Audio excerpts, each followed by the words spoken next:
Hello guys, hi, ഇർഷാദാണ്. അപ്പോൾ നമ്മളെ പൊണ്ടാട്ടി കർമൂസ വർക്ക് ചെയ്യാനെന്ന് പറഞ്ഞുകൊണ്ട് പോയിക്കുന്നത്. നമ്മളെ നാടൻ ഭാഷയിൽ കർമൂസ എന്നാണ് പറയുക ഞങ്ങളൊക്കെ. പിന്നെ നിങ്ങളുടെ നാട്ടിലേക്കൊക്കെ ചിലപ്പോൾ അതിന് പപ്പായ എന്ന് പറയുന്നവരുണ്ട്, അങ്ങനെ പല പേരിലും പറയുന്ന ആൾക്കാരുണ്ട്. അപ്പോൾ അതാക്കുന്ന കർമൂസ പപ്പായ ഒടിക്കാനുള്ള പരിപാടിയിലാണ്. അപ്പോൾ അത്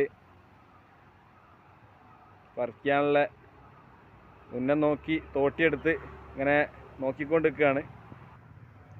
അപ്പോൾ നമ്മളെ പപ്പായ ഇവിടെ പറിച്ചിട്ടുണ്ട്, നന്നായിട്ട് പഴുത്തിട്ടുണ്ടെന്ന് തോന്നുന്നു. ആ പഴുത്തിട്ടുണ്ടോ നോക്കട്ടെ. കുഴപ്പമില്ല, നല്ല പാകം പഴുപ്പാണ്, നല്ല വളമൊന്നും ഇടാത്ത നല്ല കർമൂസാണ്, കുഴപ്പമില്ല.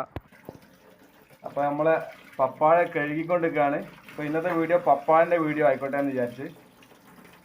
നാച്ചുറലാണല്ലോ, നമ്മളെ വീട്ടിൽ തന്നെ നമ്മൾ കൃഷി ചെയ്ത് പപ്പായ, അതിൽ പപ്പായ ഉണ്ടായി പറിച്ച് പഴുത്ത് അത് നമ്മളെടുത്ത് പിന്നെ മുറിച്ച് കഴിക്കുമ്പോൾ അതിൻ്റെ ടേസ്റ്റ് വേറെ തന്നെയാണ്. കടയിൽ നിന്ന് വാങ്ങുമ്പോഴല്ല, നമ്മൾ സ്വന്തമായിട്ട് കൃഷി ചെയ്തുണ്ടാക്കി കഴിക്കുമ്പോൾ അതിൻ്റെ ടേസ്റ്റ് മാറും. അപ്പോൾ കൂട്ടുകാരെ, നമ്മളെ പപ്പായ ഇതാ മുറിക്കാൻ പോവാണ്. അയവ നല്ല കളറുണ്ട്, നല്ല ഫ്രഷ് സാധനമാണ്. പെട്ടെന്ന് മുറുക്കി കിട്ടി അയവ. അപ്പോൾ ആ മക്കളെ അടിപൊളിയായിട്ടുണ്ട്. ഇതാ അതിൻ്റെ കുരു കളഞ്ഞുകൊണ്ട് നിൽക്കുകയാണ്. ഇനിയിപ്പോൾ നല്ല പാകം പഴുപ്പാണ്. ഇനി നാളേക്ക് ഇത് വെച്ചാൽ പണി പാളും.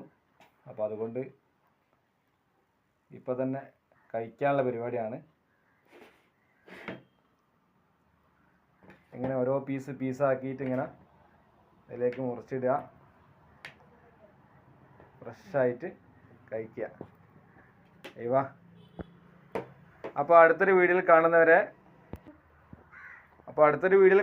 ഓക്കെ, ടാറ്റാ.